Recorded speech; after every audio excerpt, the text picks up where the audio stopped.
So Buddha said birth is suffering. Aging means to get old. Decay is suffering, and death is suffering, sorrow, lamentation, and also are suffering. Here, birth means actually not the coming out of mother's womb. Birth here means the conception. Now, for human beings, and they have to stay in their mother's womb for, say, 9 months or 10 months, and then the mother gives birth to the child. But here, birth means not giving birth to the child, but the moment when conception takes place. So, the very beginning of one life, so that is called jati, or birth here. So according to this teaching, birth begins not with coming out of the mother's body, but begins with the moment when conception takes place. So from that time on, it is called jati, or birth. So here Buddha said that birth is suffering. Now, to be in the mother's womb and then to be born, all these involve suffering. Now, that the baby has to stay in the mother's body for a long time in a very narrow place and so on, and you can imagine how a baby would suffer even before it was born.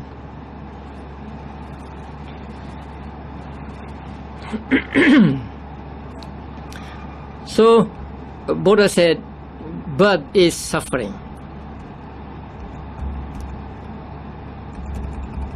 And in the commentary there's a long description of how great the suffering there is, and during the time when the baby is in the mother's womb and so on, that you can read it later. So birth is described as suffering. Why is birth suffering?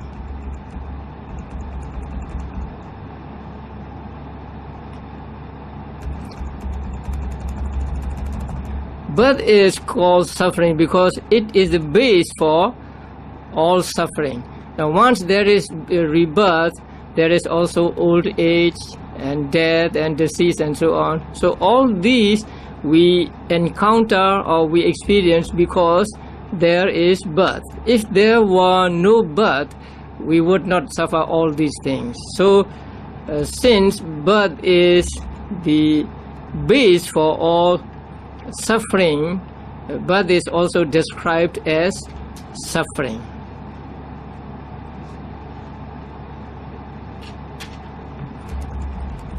Now you turn to paragraph 42.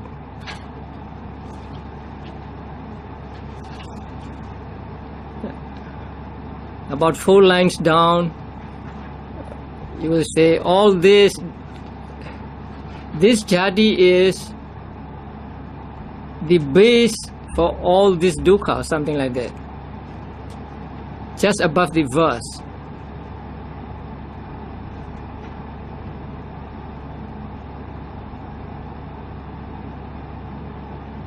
Thus rebirth is the base of all dukkha, something like that.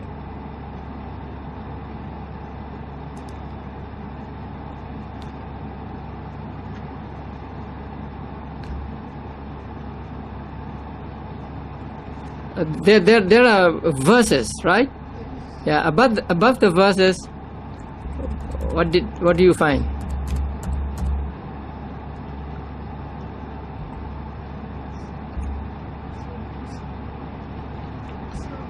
Yeah, right. Base or something. Right. So jati, Birth is said to be suffering or dukkha because it is the base for suffering. So you note it down in your note paper. You say here birth, right? And on the other space you say because it is the basis for suffering. So birth is said to be suffering because it is the basis for all suffering we experience in one life.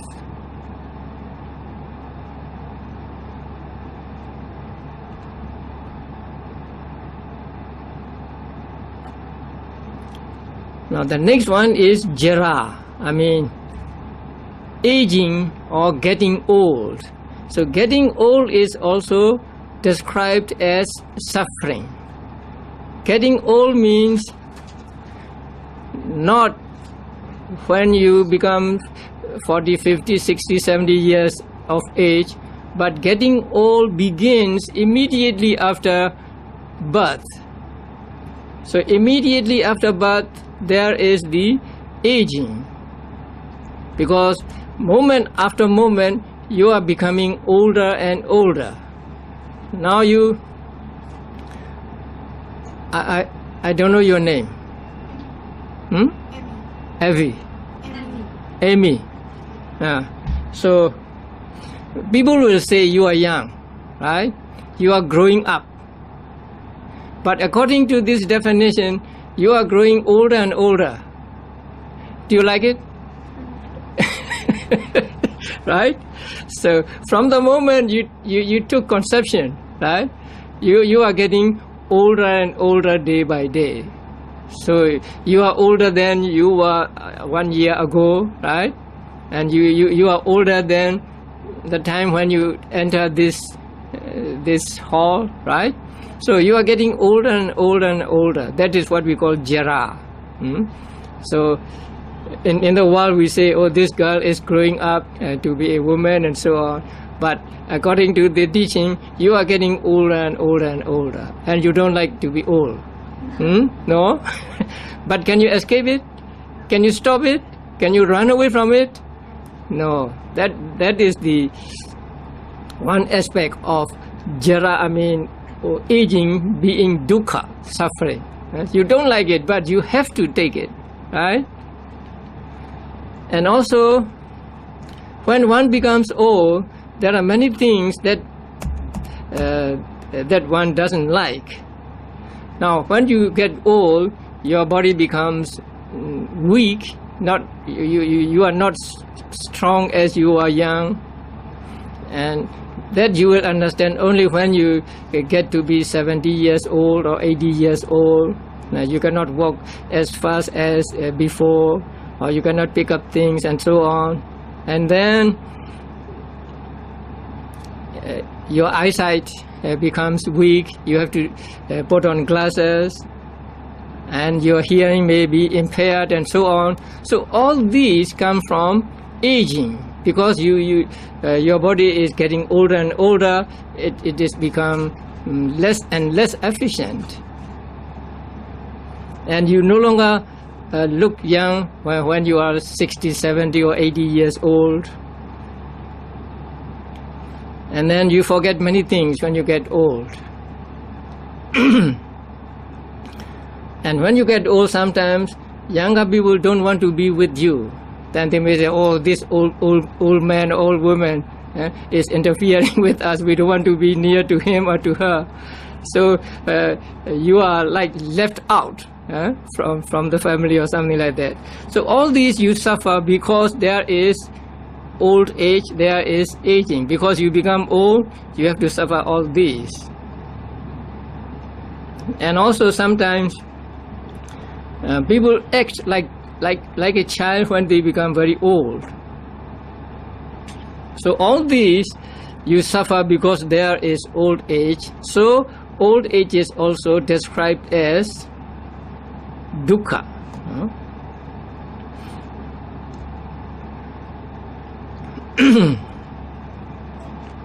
Now, please turn to paragraph 44.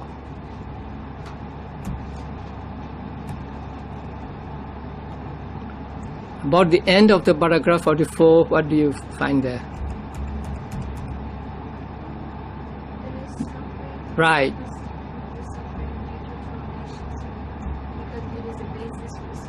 Now it gives two reasons, right? The first one is difficult to understand. The second one is just because it is the basis for dukkha, it is also dukkha. But the first one is because it is sankhara dukkha bhavato. I mean, because it is the formation dukkha. Now, you should understand at least 3 kinds of dukkha. 3 kinds of dukkha.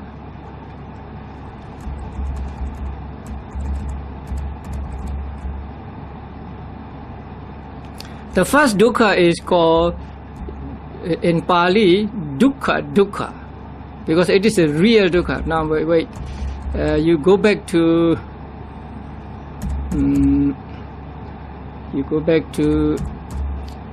paragraph 34.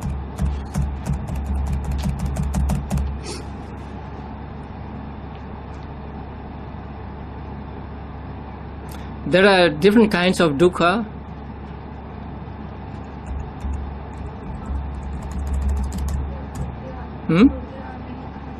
Yes. So I want to pick up just those 3. There are many, about 7 or 8, but just 3. Dukkha. Intrinsic dukkha or something like that. And then viparinama dukkha. That means dukkha when change comes. Viparinama means to change. So caused by change. And sankhara dukkha means dukkha because it is sankhara. Sankhara means conditioned. Anything that is conditioned is called sankhara.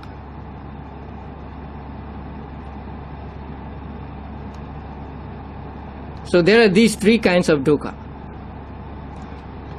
Now when you hit yourself, you suffer pain, right? That is a real dukkha. So that is called dukkha. Sometimes you are sorry, so at that time you suffer this real dukkha. This real dukkha is not difficult to understand. You don't need meditation to understand this dukkha. You hit yourself and there is pain and you say it is dukkha, or you are sorry for something and that is also mental dukkha. And the next one is dukkha when it is changed. That means sukha. Really, the pleasurable feeling is also called dukkha.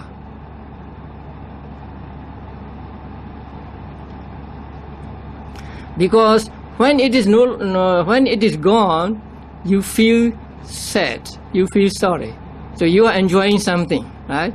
When that enjoyment disappears, it's finished, then you feel something like a sorrow. So, although it is sukha, it is pleasurable when it is existing. When it disappears, it is a cause for suffering. So, even according to the teaching of the Buddha, what people call happiness is actually suffering in change. Because suffering when it is changed. And then the other one, the last one is called sankhara dukkha. I will talk about it later also. Sankhara dukkha, because it has a arising and disappearing. Anything that has arising and disappearing is called dukkha, sankhara dukkha.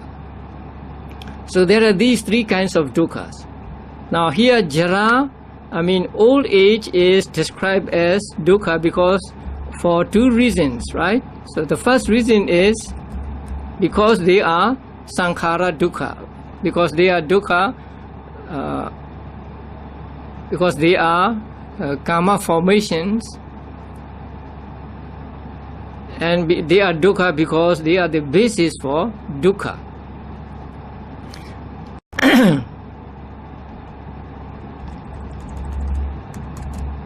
So according to this, jara or old age is suffering. Okay, later on you will understand more. And then the third one is death. Death is dukkha. Now death is suffering. So death is suffering because it is the basis for dukkha. When death comes, everybody suffers. We are all afraid of death, and so when death comes, we are afraid and we don't want to die, and so on. So death is the basis for dukkha. Therefore, it is described as dukkha. Now you will find that in 46, paragraph number 46, just above the verses. Because it is the basis for dukkha, it is called dukkha, right? So death is a basis for suffering. Therefore, death is called suffering. So these are the reasons why they are called suffering.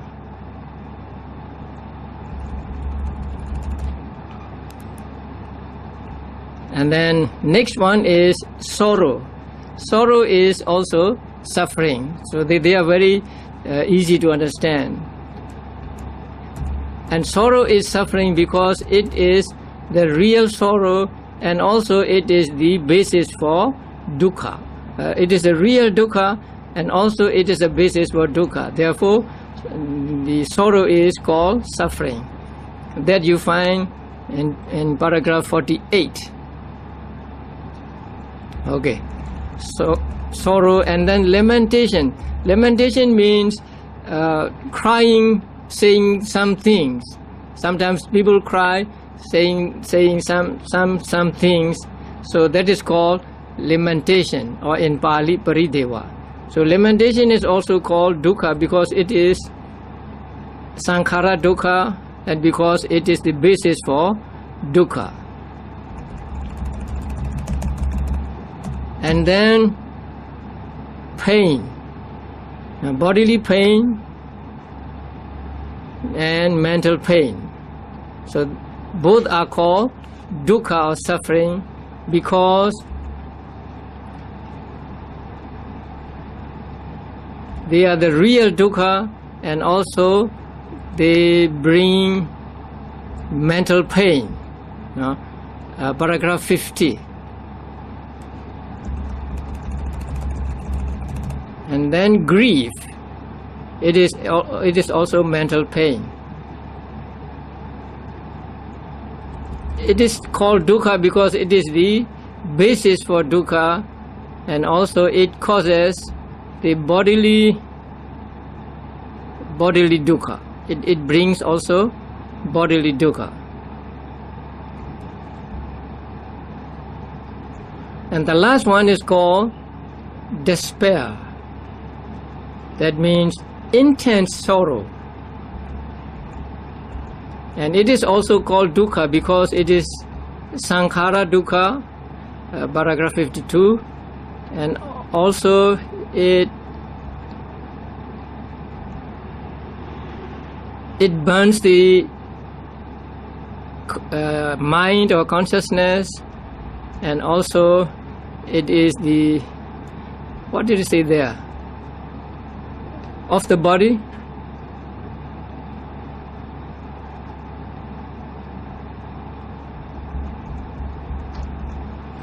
Paragraph 52, just above the verse. It is dukkha because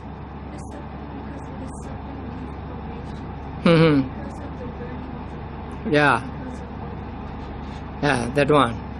So these are the reasons why despair is called suffering.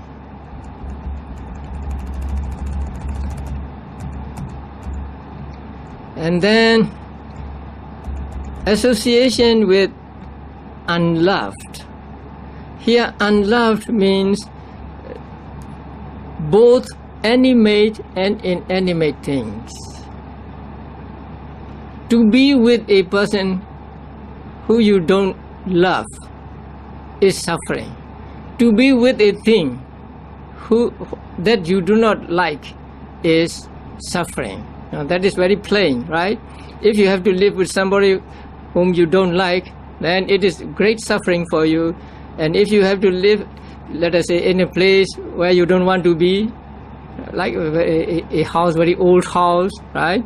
If you have to be using a car which is very old, then you don't like it. But say you have no money and you have to be with that old car, and that is also a kind of suffering. So to be associated with beings and also with the inanimate things that you don't like is suffering. And it is suffering because it is the basis for suffering. Paragraph 54.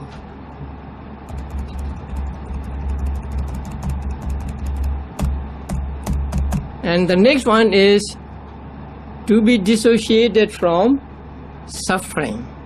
Not to be with those whom you like, those persons and those things that you like. You want to be with somebody and you cannot be with that person. So there is suffering. And you don't want to get away from, say, a very beautiful house, but you have to get away from it. So that is also called suffering. So to be dissociated from the beings and things that you love or that is lovely is suffering. It is suffering because it is also the basis for sorrow, which is dukkha. Now, next one is important. Not to get what you want is suffering. But here, Buddha explains that not you get what you want means sometimes people wish in this way.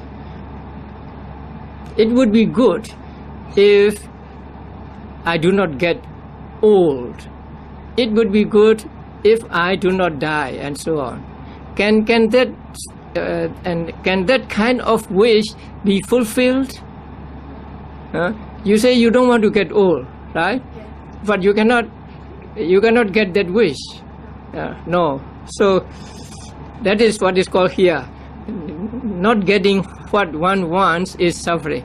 Not just say you want a new car and you don't get it, that is suffering. That is another thing. But here what Buddha meant is, it would be very good if we are not subject to rebirth, if we are not subject to old age, if we are not subject to death, and so on. We may make wishes like that, but we will never get those wishes. So not to get what one desires is suffering means not to wish, not to get the wish that we do not get old, we do not die, and so on. That is also suffering. Now the last sentence. In short, the 5 aggregates of clinging are suffering.